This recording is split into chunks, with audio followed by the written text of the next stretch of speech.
This time on Norfolk Perspectives, we're talking about recycling and new enhancements that John in the can is going to tell us about. VDOT wants to hear from you about Berkeley Bridge, and fire prevention is in the month of October.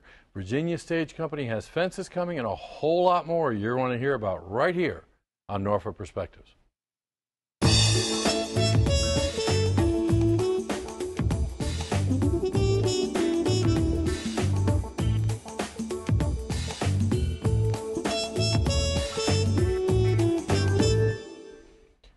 Welcome to Norfolk Perspectives. I'm Bob Batcher, and I'm sitting next to a guy in a can, a cart. Is it a can or a cart, John? We prefer cart. We prefer cart. Yeah. John Duell, you are a recycling coordinator, executive director of Keep Norfolk Beautiful. And this is what you do to keep Norfolk beautiful? You get in the cart? I'm doing so well at my job, I'm recycling myself. Really?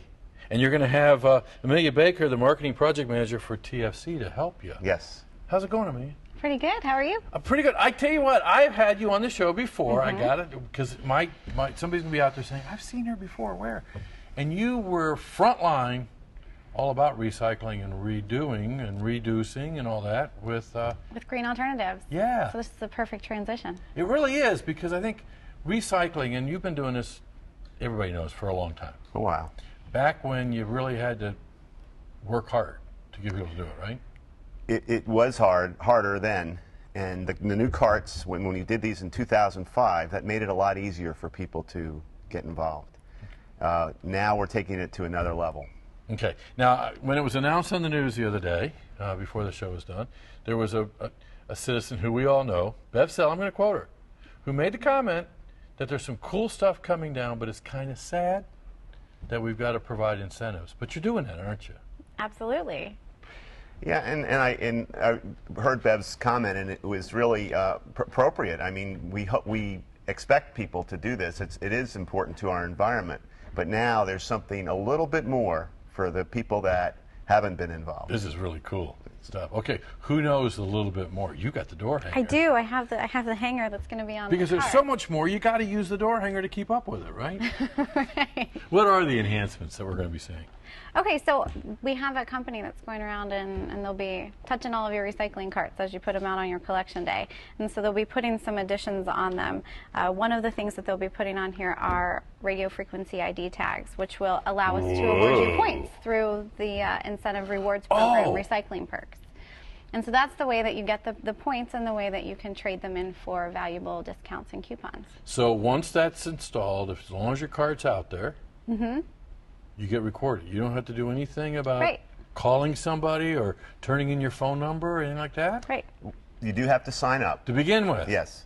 Okay, so what kinds of things do you have to do? How do you sign up? Online, computer-based. Eventually we will have other ways for people to sign up, but right now the best way to sign up is to go to a computer and get access to recyclingperks.com. That's the website to go to. Okay. Better yet, go to norfolktrash.com, and you'll see all about Norfolk's trash programs, as well as the information about recycling. Okay. Now, John, I'm going to ask you, because inquiring minds want to know. That news story was all about a new contract with TFC from the city, and yet you're saying go to norfolk.gov. Right, norfolktrash.com. I thought you were getting out of the business. We are still leading the way for recycling for the city of Norfolk. Okay. TFC is our new contractor for the collection of the curbside recycling, effective beginning of October. So it's kind of like a partnership then? Yes, yes. And we're working together, and the big difference is also going to be in the education programs we bring out. This new information that we're going to get from the tags on the carts, not only with the rewards program for households, we will learn who's participating and how can we better tailor-make our education program to all of Norfolk. So rather than me calling you and saying, I eat a lot of peanut butter, I want to recycle my peanut butter jars. We'll hopefully figure that out. What it is. If we see your area not recycling a lot, we will try to do things to make you more aware. Cool. So what other kind of enhancements do we get, Amelia, that are on that little cart? We're going to be seeing that around. You'll see this on your cart as soon as it's retrofitted with your RFID tag and document. That's just to signify that your cart has been tagged.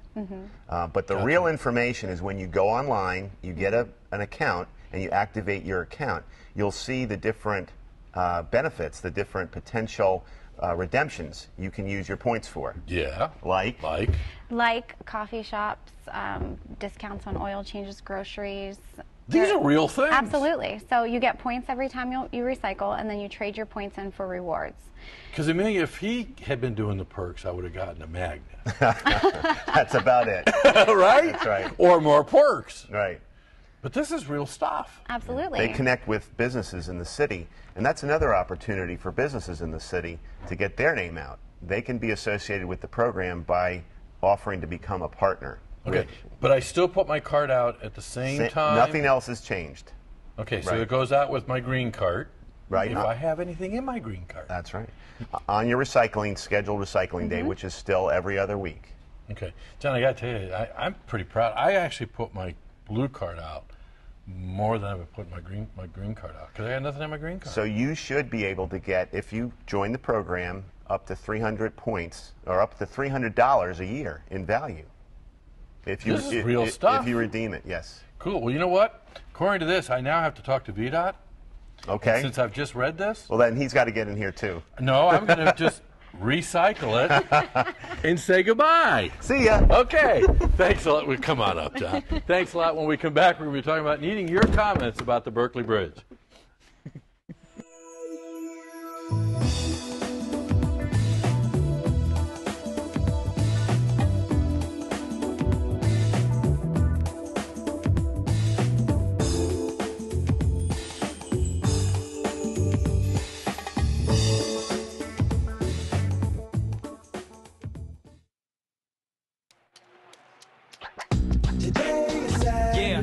Salad on Saturday, fruit on Friday, throw a ball Thursday. Water Wednesday, touch your toes Tuesday. Let's move Monday, sparkles next Sunday. 60 minutes of physical activity a day and eating well can help get your child healthy. So keep them active and eating well every day. Get ideas, get involved, get going at letsmove.gov. That's letsmove.gov. Welcome back to Norfolk Perspectives. Did you ever wonder why in the old days you're coming down 264, you're running late for an appointment, and all of a sudden the Berkeley Bridge goes up? Well, Dwayne Cook is going to talk about that. Dwayne's the Regional Operations Director for VDOT. How you doing? I'm doing fine. How are you today? Pretty good. Okay, but I haven't noticed that scenario in quite a while. It seems like it's been on more structure of opening the Berkeley Bridge for a ship to go through. Yeah, Am I right? You are correct. The Berkeley Bridge has had a fixed schedule for lifts Monday through Friday, excluding holidays, for about 3 years now. Okay. Prior to that, it was on demand. If any ship pulled up and the captain called the draw tender, the bridge would have to open. And it used to take about 15 to 18 minutes per opening. So you could have an opening, 5 minutes later, another ship could pull up, 15 minutes later, another ship could pull up. It was just completely random as to when the bridge would be open. So it depended on the traffic, and the captain or the pilot, I guess, of that ship may or may not be under some kind of timeline, but he ruled the roost. The waterways, we had, according to the Code of Federal Regulations, the bridge had to open on demand. Okay. And there was a sense of frustration, maybe? Well, there was, I wouldn't call it the perfect storm, but there's the circumstances that were evolving. The Jordan Bridge was closing. The Gilmerton Bridge in Chesapeake was going under a major rehabilitation. And we had experienced a few times where the scenario I was talking about, we had 17 bridge lifts in one day. Holy moly. So it pretty much brought the downtown tunnel and the Berkeley Bridge complex to a complete halt. And we petitioned the Coast Guard and asked to, if we could get to this scheduled lift of 9, 11, 1, and 2:30 as a temporary rule to see if we could serve both the maritime industry and the roadway users equitably. Wait a minute, Dwayne. You kind of you threw a word in there. You said temporary. Well, So, that's why we're talking today. Is that temporary ruling is about to expire, and the Coast Guard, which makes the rules. They have opened up for public comment, whether in their soliciting input to find out, do you support or do you not support maintaining this fixed schedule? Okay, now let me ask. So we want the viewer, if they've been experienced with the Berkeley Bridge. This is about the Berkeley Bridge, right? Yes. So if they've had an experience with Berkeley Bridge and they have an opinion, that they communicate with the Coast Guard what their opinion is. Yes, and they can go to the Coast Guard's website. They can fax in their comments. They can write in their comments. But the comment period is open, and the Coast Guard is going to take all the comments that they receive on this matter, and then they'll make a final rule as to whether the scheduled lists are maintained or they go back to the on-demand. Okay. I'm not going to ask if you have an opinion. Well, I do have an opinion. Well, do you? This is cool. We've collected, I hope it's a balanced opinion. We've collected a lot of data over these 3 years. If you think about it, well, according to the list schedule, there are 88 potential lists in a given month. If you assume 22 work days in a given month. Of those 88 available lists, only 24 on average get used. So that's only 27% of the capacity of the ships that are passing through. We have another 73% of capacity that we can tap. So I don't think that we're adversely impacting the maritime industry, but yet at the same time we're providing benefits to the Hampton Roads community. You know, you can predict your travel times and plan your movements, whether you're an individual or whether you're a business, and I think that's a great benefit to the Hampton Roads area. See, Dwayne, I hate to tell you this, that wasn't an opinion, because that's based on facts. Well, that's true. I mean, so you've been collecting data. Has the voluntary resolved some of the backups that were being caused then? I mean, yes. Anecdotally? Yes.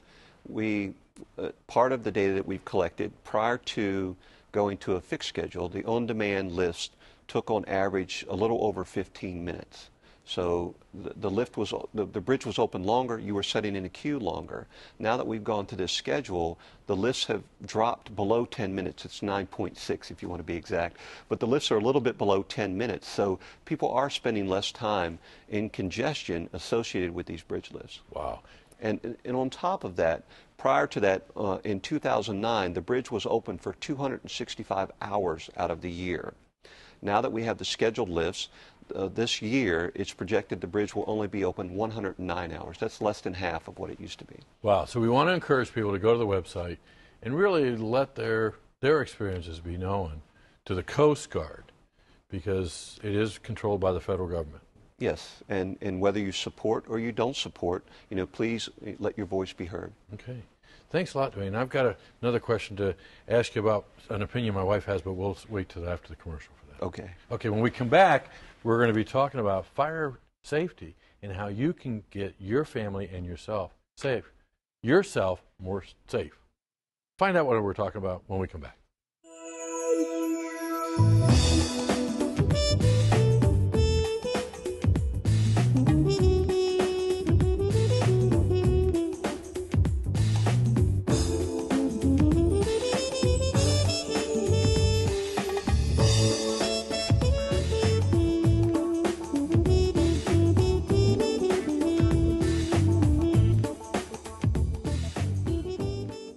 I'm home, and I love it. I'm home, where I belong. It's always nice to come home, but many Americans are at risk of foreclosure and losing their homes.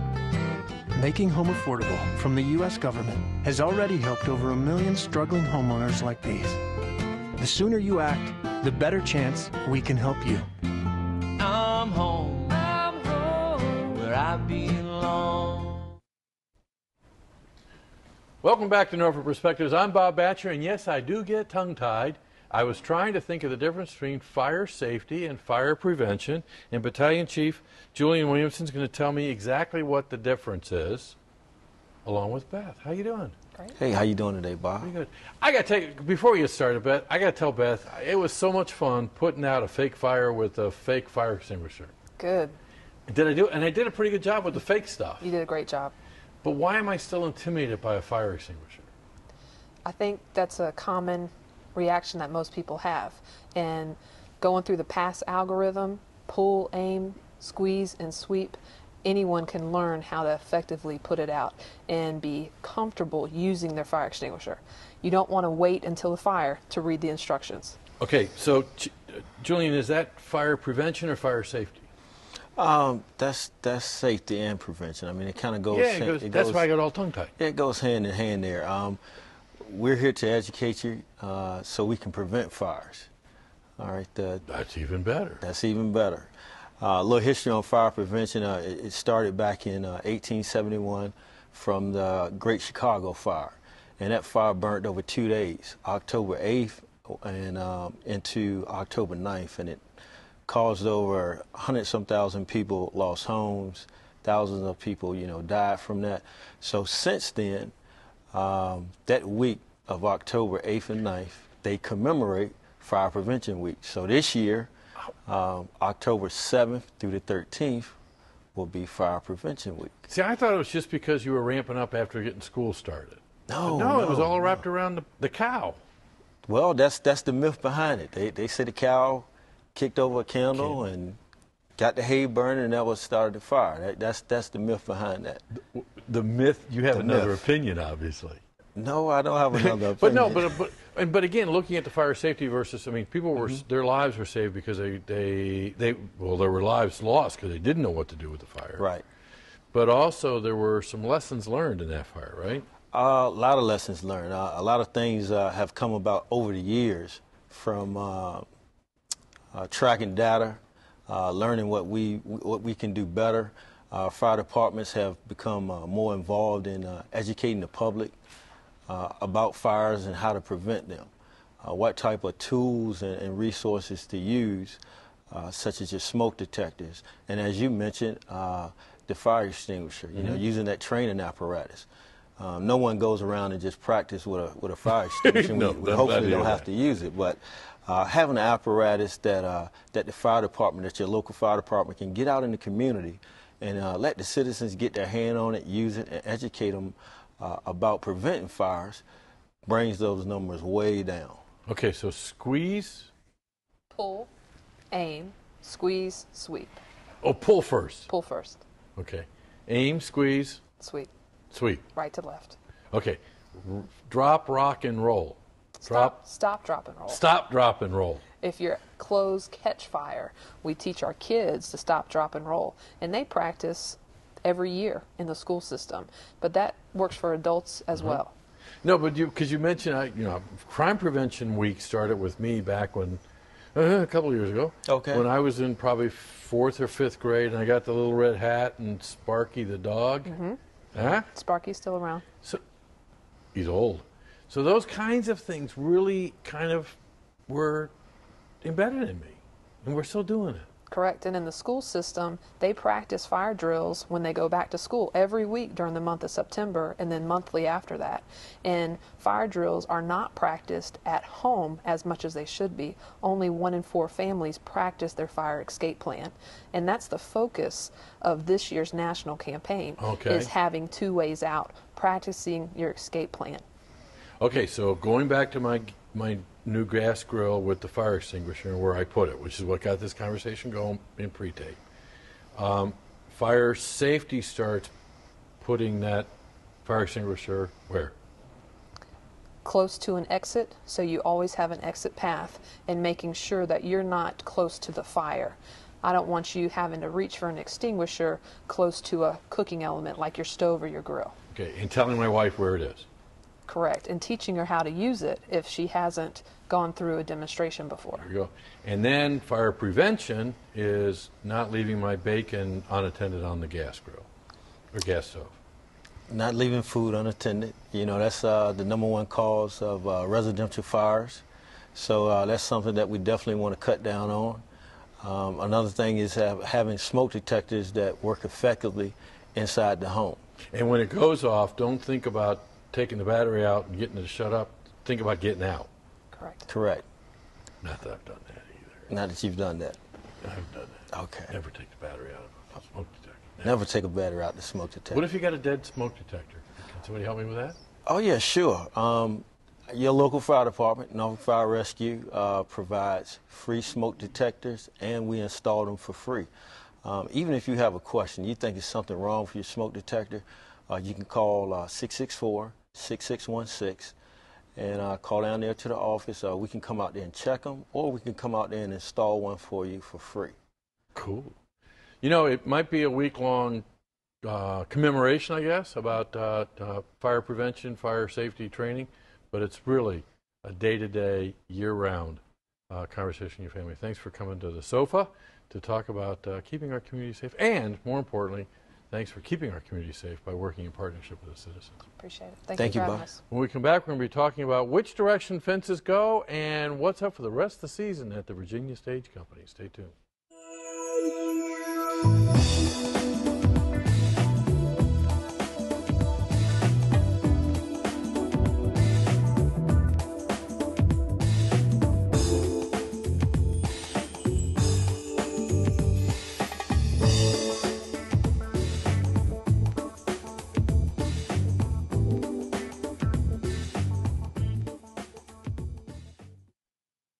Welcome back to Norfolk Perspectives. Well, I got Marilyn Johnson, the marketing director for Virginia Stage Company, and the infamous. Infamous. Oh, yeah, I think you're infamous for sitting on the sofa. The artistic director for the Virginia Stage Company, Chris Hanna. How's it going? It's going well. Okay, Chris, normally you've been coming on, coat and tie, the whole bit, formal thing. Well, you relaxed today? I'm relaxed today. There you go. It's hot out. Nothing going on? Well, it's a big day. Yeah, we're opening a show. Yeah. But it's and I'm running a theater company. But other than that, there's nothing going on. Yeah. Yeah. So what she says. Oh, really? She just hangs out. Yeah, absolutely. Yeah. I mean, that's kind of these, the artistic kind of guys, right? Yeah. No, I love fall. I love fall in the theater world because everything is buzzing around. And especially in this part of the world, it's great. Yeah. Okay, now what makes a production of Virginia Stage Company really special is as you're sitting there, the lights are dim, you're expecting, turn off your cell phones, whatever, and then you get Chris Hanna, huh? To kind of put everything in context for you. So what are you going to say? I come out at the top of the shows, and it's funny because I actually have people come to me and they say, "Oh, my favorite part of the show is seeing you before." And I never really know how to take that. Whoa. Like, well, there is a play there. And I know that they mean that in a warm way, and that's not really what they're saying, but I never really know how. Yeah. But that's very important to me, greeting my audience and talking to them. No, but I think that's part of the intimacy of that theater, though, too. No, I would never love to work in a larger space. What I love about the Whales is it's large enough to feel grand, but it's still intimate in its own right. Okay, well, which brings us to this play coming up, because the thing that really hit home with me years ago, went to see Driving Miss Daisy. No car, no steering, nothing. I mean, just, and yet when I left, I felt like I'd been in a car. Right. Now, there's a house on stage, right? There really is a two-story house built on stage, and it's set in the Hill District of Pittsburgh. And so we actually have the side of a hill, and it looks like the hill is either eating up this house and these people, or giving it back. Spewing it out. Okay. Yeah. And we're it's talking amazing. A hill. I mean, it's really very amazing. And it's, because Derek Sanders, who directed it, was very close with August Wilson and spent a lot of time with him in Pittsburgh. And Derek said that it really drives him crazy other times he's seen the play or other Fences or other Hill District plays, and there's no hill on stage. And I remember sitting in the meeting saying, well, Derek, we can't have a hill on stage. And he looked at me and said, why not? You said you can't do something? Well, I mean, I wasn't Come thinking. on. I meant as in I was waiting for him to say what we were going to do instead of a hill. I wasn't expecting him to ask so my Keith crew to Saab was build behind you saying, you're right, you can't have a hill. And it's amazing because you really, I mean, It's a hill? it's one of those things that when you're looking at it, you so believe that it is. And I loved it. When we did To Kill a Mockingbird years ago, I don't know if you remember, there's a huge tree on the stage. And people came and asked us, is that real? And I thought that was fascinating. It's like, wait a minute. How could it be real? Come on, I mean, think. And I understood their instinct because it looked so natural. And this is the same thing. You kind of think, well, that can't really be a hill, could it? But it really looks like it. Wow. Now, Death of a Salesman, you kind of did the same thing with the two-story house. Well, no, absolutely. In the frame, and that was real. Yeah. Well, yeah. okay, and you did something with that play where you had some local people who talked about the play, and I remember Carlos Campos, I guess, did a presentation, right? Yeah. Which kind of brought that play home local, but his reference was to Broadway because there were some things with that. I mean, so you guys, you're serious stuff. Serious stuff? I would think so, absolutely. Yes. For part of the season, we're serious stuff. Actually, Fences, the man that's playing Troy, the lead, Keith Randolph Smith, he understudied Denzel Washington in the Broadway show. Ooh. Yeah, absolutely, which is kind of, I didn't realize that when we cast him. It was like, well, that's kind of interesting. Because you also do a nice blending of New York and Chicago cast with Rodney exposure with Suter in this local. show is from this area, and he's wonderful. He's very wonderful. Yeah. He's been somebody that we've been working with for quite a while. Now, okay, so obviously after Fences, nothing? Or what? Here we close up. Just kinda... We're just going to go home. No, we have an amazing... I saw a video that said that. That we were going home? Oh, yeah. It was gone. Yeah, I that's mean, because you are we making moved. some changes, right? We did make some changes. Over the summer, we had a big move. We moved our administrative offices from the Monroe Building. We left the Monroe Building, so... Because there's some exciting stuff going on. Right, Governor's School for the Arts are expanding within that building. And we moved just a block down the street. Now, yeah, we're still there. Oh, okay. The theater is of course, unchanged and ready to go for this season. We just moved our admin offices. Who's going to notice that? We will. Well, yeah. Do you remember where you moved to? Yeah. Most Okay, days cool. we do. So, okay, the big question is what's after Fences then? The Comfort Team is a world premiere that is an American Soil Project play that we commissioned. I love these. American Soil is wonderful because this series of plays tells the stories of southeastern Virginia, right here, our neighborhood, but they're also the stories that resonate throughout the nation. So the Comfort Team is about a group of military spouses. And what better place to do this than here in Hampton Roads, where we have the largest population of military families. Now, I don't want to put pressure on the group, but you know these homegrown plays have they've gotten some national exposure too. So that's going to happen with this one too. I think Ooh, this she looks at play, him. this play actually, I think will do very well in the rest across the country.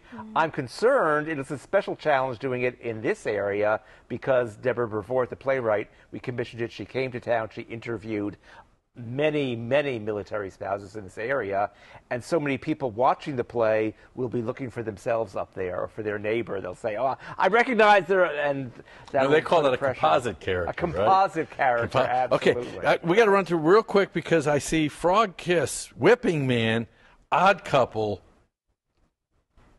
Don't forget Christmas Carol. And then, of course, Christmas Carol. Yeah. No, we did. We would be picketed if we left Christmas Carol out of our season or changed it. Now, I'm going to tease with those because you're coming back on. Yes, to I'm talk about definitely Frog coming Kiss, back on. Whipping Man, and Odd Couple. But okay, Christmas Carol, saw it last year. Yes.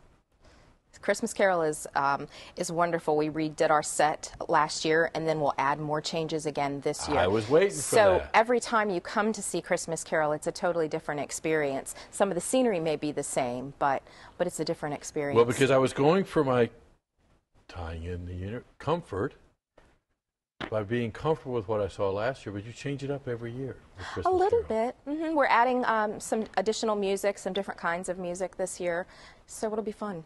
Cool. So that's going to be running on December 7th through 23rd. Yes, it is. Season tickets still available? Season tickets are definitely still available. See, this is the part Chris doesn't relate to. We have to sell tickets. I do. Oh, Do you? selling tickets. Well, I'm thinking members. We're adding members right and left, and we love that.